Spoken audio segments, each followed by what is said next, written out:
মানুষ ছোট হোক বা বড়, রাজা হোক বা দরিদ্র, সমস্ত মানুষের মধ্যে একটা সামঞ্জস্য থাকে।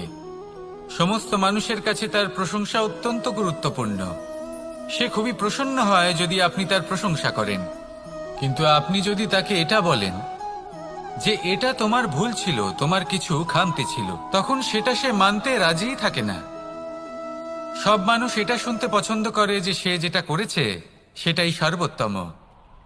এবার আমি আপনাকে একটা কথা বলি, এ হলো নিন্দা, এ হলো প্রশংসা, আর এই হলো সত্য, যা সবার থেকে উচ্চস্থানীয়।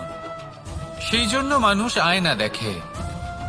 আয়না তাকে তার সৌন্দর্য দেখায় না, তাকে দেখায় যা সত্য, যাতে মানুষ আরো সুন্দর হওয়ার চেষ্টা করতে থাকে।